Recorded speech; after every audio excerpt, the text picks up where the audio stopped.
Bonjour à tous, on se retrouve pour le quintet de jeudi, direction l'hippodrome de la Riviera à Cannes-sur-Mer. J'espère que tout le monde va bien. Comme d'habitude, vous le savez, on laisse un like, on partage, on s'abonne, c'est gratuit. Ça vous permet d'être au courant dès la mise en ligne de la vidéo. Je laisse toujours les messages des abonnés qui sont pas contents que certains ne likent pas. Le message pour les personnes qui ne comprennent pas le français, je vous ai mis, donc a priori, j'ai bien traduit les quelques phrases pour la communauté du Maghreb. J'ai beaucoup de followers du Maghreb qui me suivent, donc n'hésitez pas à liker vous aussi. Big up aux personnes qui laissent des commentaires hors course du Quintet. Elles se reconnaîtront, c'est sympa de laisser vos suivis et ça permet de faire toucher d'autres chevaux que la course du Quintet. On n'oublie pas les 1500 likes, je pense que c'est facile à faire s'il y a plus de personnes qui jouent le jeu et on va retrouver les résultats de la journée de lundi. Dans le quintet, on est premier, deuxième, quatrième. Notre base gagnante est payée placée. On reste sur 3 gagnants, 1 placé lors des 5 derniers quintets, donc la forme revient gentiment. Le course par course d'Agen, il y a eu du bon et du moins bon et le jeu bonus ainsi que le repéré numéro 2 finissent deuxième dans leurs courses respectives. Présentation du quintet de jeudi. En réunion 1, course 4, faites attention, mais départ 13h55. Le prix Jules Roquayrol est à l'étude. 15 partants, parcours de tenue. Il reste 2 quintets d'ici la fin du meeting cannois, donc en espérant que je vise bien. Et parce qu'à mon avis, il y a certains trotteurs qui vont se servir de ce quintet-là comme tremplin pour le dernier quintet ou la dernière course de chevaudage du meeting cannois. En base gagnante, le numéro 8, Udo Duruel, qui sera déféré des 4, associé à Nicolas Hench cette fois-ci.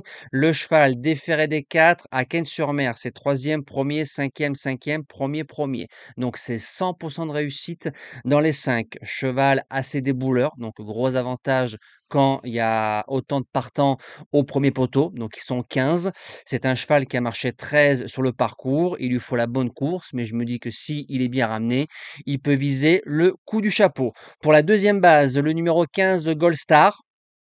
Il va à gauche, il va à droite, parcours de vitesse, parcours de tenue, placé sur cette piste-là, il dit jamais non, il peut aller devant, il peut attendre. Si Alex s'en sert, le cheval joue sa place dans le tiercé. Pour les chances, le numéro 10, Gino Viva, qui sera sûrement le grand favori après sa belle victoire du Prix de la Côte d'Azur. Ne vous fiez pas au chrono du 14-8, parce que 14-8, il y avait énormément de vent. Ce jour-là, j'étais sur place, donc ça soufflait fort. C'est un cheval qui peut marcher 13 effractions pour moi sur le parcours avec un Gabi des grands jours. Gino a largement sa place dans le quartet. En quatrième position, le 3 Galate Crène qui a fait deuxième en 12-3 lors de sa dernière sortie. Il était que plaqué devant. Là, il sera déféré devant. DBK qui sera à la drive. Son chrono, on dit merci à la boucherie Gibus et Galbaraja, les deux drivers qui étaient Pierrick Lemoyle et Steve Stefano. Il n'y aura pas 60 € cette fois-ci, mais je trouve qu'il a bien couru. Il peut s'immiscer à l'arrivée. En cinquième position, le numéro 7, Erwigo. Julien Dubois qui fait le déplacement. Son cheval redescend de catégorie par rapport à sa dernière course. Il s'est placé dans le prestigieux prix Jean-René Goujon. Trotteur qui, a priori, s'adapte à tout. Je le garde largement dans mon quintet de tête. En sixième position, le 14 Garner Show. C'est le vainqueur du Grand Prix de Noël. Il battait Eddie Gemma et Honky Tonk Blues qui ont répété derrière, donc ligne gagnante.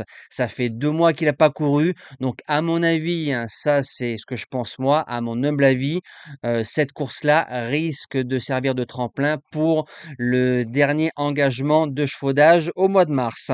En septième position, le 9 Gaucho JL, c'est la note récemment le 22 janvier, plaqué des 4, il sait faire, je le préfère déféré des 4, Raffin qui le retrouve. À mon avis, cette fois-ci, on va jouer les places avant de jouer la gagne au mois de mars à Cannes-sur-Mer. Et je termine avec le numéro 12, Jimmy Dupomereux. Il y a eu du mieux le 22 janvier. Benjamin Rochard qui le retrouve, qui le connaît, bon trotteur, s'il est préparé, c'est un quatrième ou cinquième possible dans ce quintet extrêmement ouvert. Voilà, nous on se dit à demain pour le quintet en nocturne du côté de Paris-Vincennes. Passez une belle fin de semaine et merci à tous.